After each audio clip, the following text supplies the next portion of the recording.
right, y'all. So episode 5 of Netflix's Blood and Water was giving what it was giving. So let's give it what we got.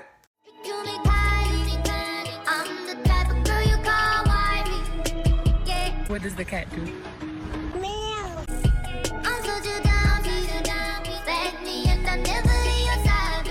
Alright, so the episode starts off with Wendy going to Principal Daniels with the information she got from Poolang. Listen, there's an inappropriate situation going on, and she spills what it is, and Principal Daniels is like, bitch, did you sign the code of conduct or didn't you? Okay, because what you doing right now is not in it, okay? So how can I substantiate what the fuck you saying? And Wendy was like, well, I have a witness, but she wants to remain anonymous. And she's like, listen, anonymous or not, that witness is going to have to come forward by end of business day, or bitch, I'm going to prosecute your ass to the fullest extent. That means you are absolutely not getting back on the magazine, and you are going to be expelled, bitch. How about that? But Fika, like, mama had a talk with her, and was just like, you need to apologize, take the high road. Like, if you was wrong, bitch, you was wrong.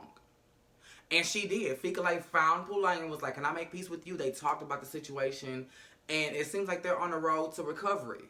So when they had that conversation, Poolang immediately texts Wendy, hey, the information I gave you, please don't tell anybody. But while she was texting her, Wendy was literally in the office confessing all of this information to Principal Daniels. Now, period, hard stop. Poolang, that's not your motherfucking place.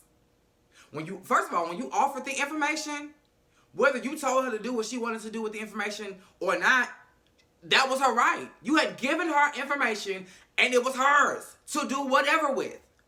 Then you went an extra step and confirmed that you wanted her to do whatever she wanted to do. So it's not your place to get upset with her when she comes back to you and it's like, bitch, I need you to be a witness. And you like, no. And then she chooses to threaten to blackmail your black ass if you don't come through. First of all, you knew who the fuck you was dealing with. Second of all, you can't renege on something just because you decided to make peace. No, ma'am, that's not how this works. That's not how any of this works. Coach Morgan and Principal Daniels. So I love how this is handled. The principal went to the adult first and gave the parent an opportunity to have the first conversation with the child. That was really, really remarkable. And as somebody who's growing up that is looking into parenthood, I would want that situation handled the same way. Tell me first and let me break this ice with the child.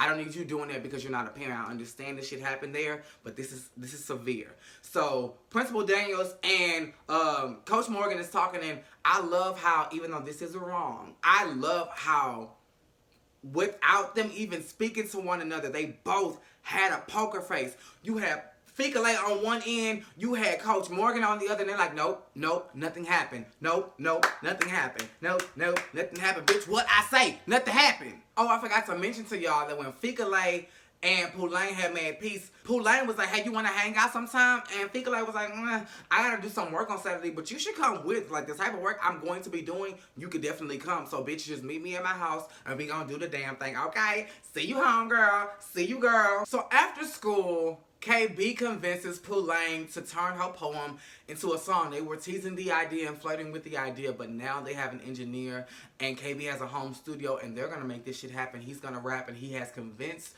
Poolang to sing. Poolang has a beautiful voice. Now, bitch, I ain't stupid. I heard that auto-tune, but bitch, the song was everything. So mama went to being from in the studio to being on the case, because right after she got home, mama was back, she was trying to figure out what was going on. There was a box in the garage, and what was so crazy is the mama saw it. The mama had tipped, because it was like 3 o'clock in the morning. The mama had tipped in the garage and saw what was going on, but she didn't confront Poolang. She just saw it and then locked it away and then talked to the daddy about it later, because she was just like, something is going on, you know? Mama is perusing and scrounging all in the darkest hours, ungodly hours. And bitch, she act like she want everything to be over, but she really is the main one rehashing all of this. So it's now Saturday, and Poolang goes to Fika house. That is a beautiful house. I hate doors that ain't got no knobs on the front doors that got a handle like it's a restaurant.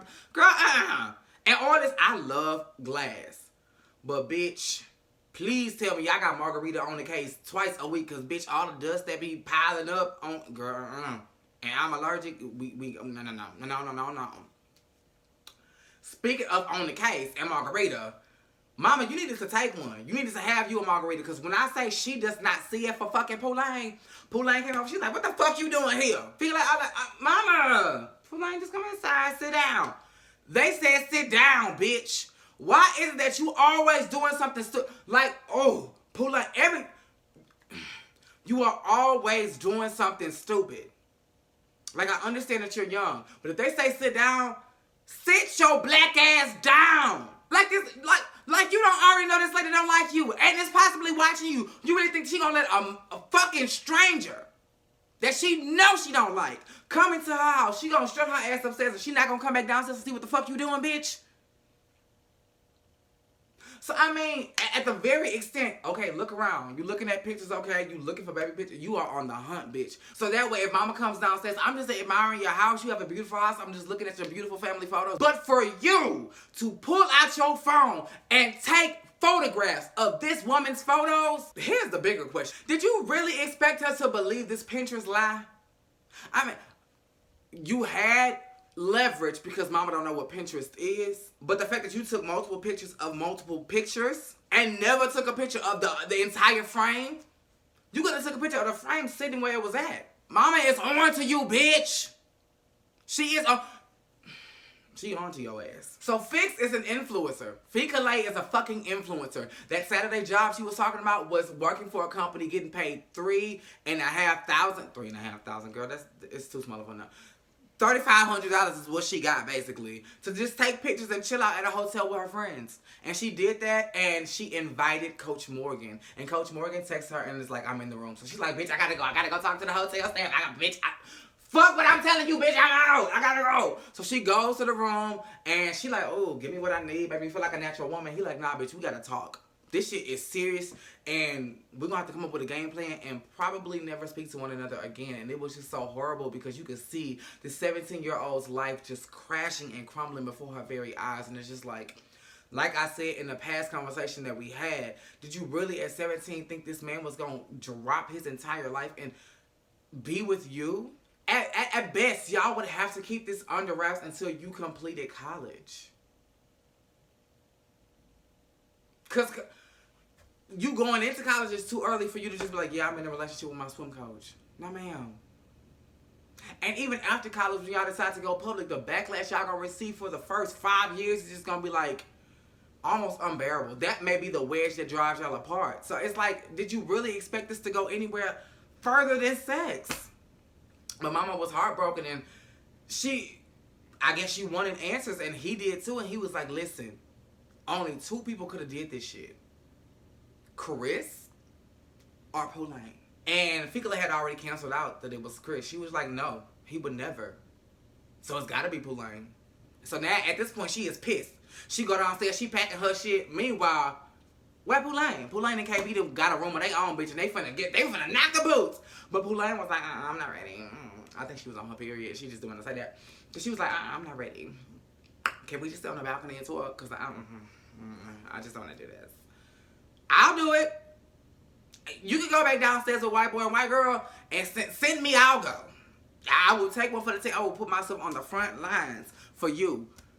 Because, baby, when he was kissing you in that bedroom and Wade had walked up on y'all, I didn't know who hips was bigger, yours or KB's, bitch. And, girl, I'm going too far. Because I was going to say something that my new audience did not need to hear. But, bitch, I'll take one for the team for you. So anyway, while Fika-Lay is downstairs breaking to pieces, Chris is like, fuck that shit. We gon' in proper white privilege fashion. Fuck this shit. We gonna use our privilege to our advantage and we gonna play victim. Is this how white people come up with their motherfucking spiels? Do they sit at kitchen tables and just talk like this? Because it just rolled off his tongue like he had already said this shit before. Okay, and white girl sitting next to him didn't seem a bit more surprised. Mama, she didn't budge. She didn't flinch a bitch. She ain't even dip back and look like nothing. Mama was just like, oh, girl, now was not the time. That's all she said. That's it.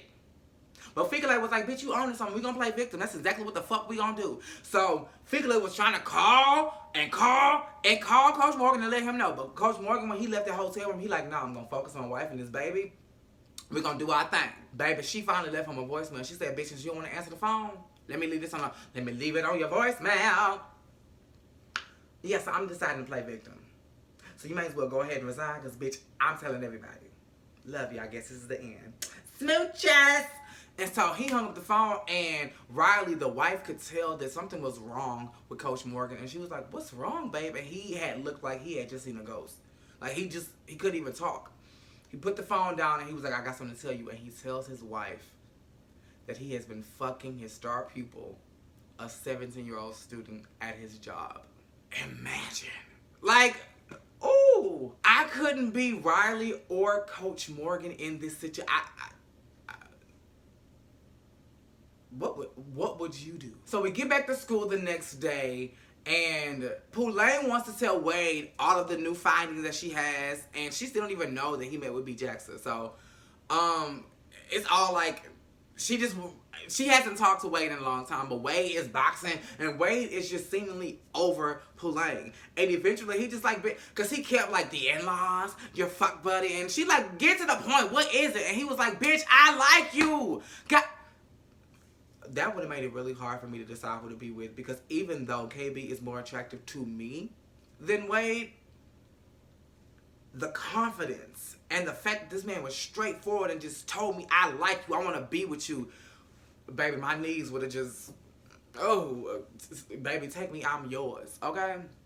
So he was like, I like you, and you know, this is crazy, and tell me I'm not crazy that we were feeling something at the party. And she was like, no, you weren't crazy, but now I am feeling him, and I am not feeling you. Sorry, love. So he was like, I will help you with this, but when all this fecal shit is over, so are we. Like, because I can't do this anymore. I can't do the friend zone thing anymore. I just can't. So Coach Morgan pulls up to the school to resign, and to my disbelief, Riley is with him. So she like, I'm going to just wait in the car. I'm not going to come inside. So as he is resigning, and it's like, so what happens next, and all this and all that, and please don't be too hard on fecal and all this other bullshit that but Principal Daniels shut the fuck down. She was like, bitch, you don't have room to make any requests. You were fucking one of my students. Get the fuck out of my office. So he go back to the car. No, Riley. Baby, Riley then got her pregnant ass out the car and is roaming the hallways looking for fecal. The first classroom she go to, no fecal. Then they put two and two together, so everybody that was in the first classroom followed her to the second classroom where fecal was. And bitch, everybody pulled out their phones, and mama pulled out her rage. She said, bitch, how the fuck, you are a child, like you are ruining my marriage. And she's like, I'm sorry. It just went viral. It was just too much.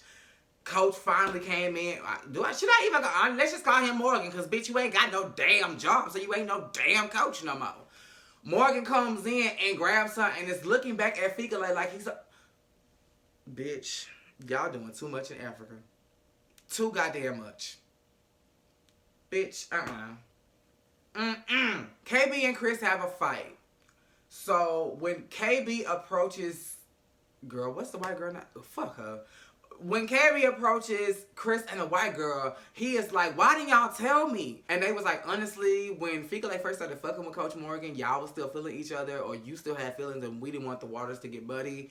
We wanted our friendship to stay solid, so we just kind of kept you out of it. And Chris kind of made a comment like, shouldn't you go to your bitch, Pooh-Lane, and get the answers? And he was like, don't call her no bitch. And that's when you fucked up. And he was like, call her another one. And he said, call her another one. And he said, call her another one. And in your white privilege, you stood in a black man's face and you called his girlfriend a bitch again. And he slapped you back to your ancestors, bitch. He slapped you back from whence you came, bitch. He slapped you back to the land before time, bitch. And he beat your ass. And Chris had the nerve to say, it's us or Pooh-Lane. Bitch, I ain't fucking you. And I ain't pansexual like you are. I'm following the book. Ooh, girl, that don't even sound right coming out of my mouth. No. He chose Pooh-Lane. But I honestly think that, oh, girl, I don't know. They may not ever be friends again.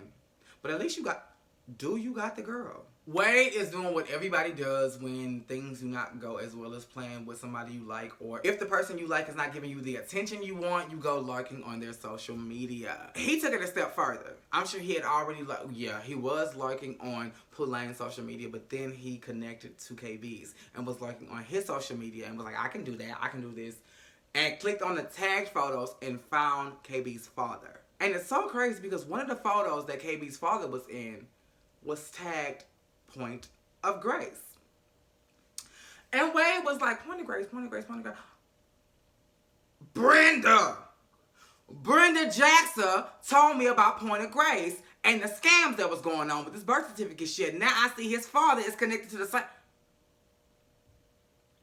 And then the episode ends with a party that KB invites Pooh to, and it's like, my father really wants you to come. He really, really wants you to come. And now, bitch, I see why.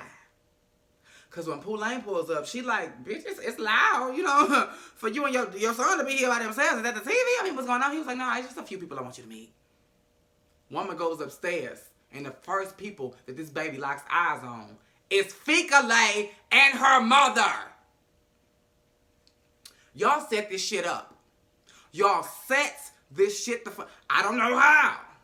But y'all set this shit up. And that's how the episode ends, y'all. It was giving what it was giving. Baby, if this is the episode before the finale and it's getting this good, that means this finale is going to be action-packed and chock full of some fucking drama. But I'm here for it. So that's what this episode was giving. It was giving what it was giving, so I gave it what I had. Make sure you are liking, commenting, subscribing, and that your notifications are on. Same place, same time.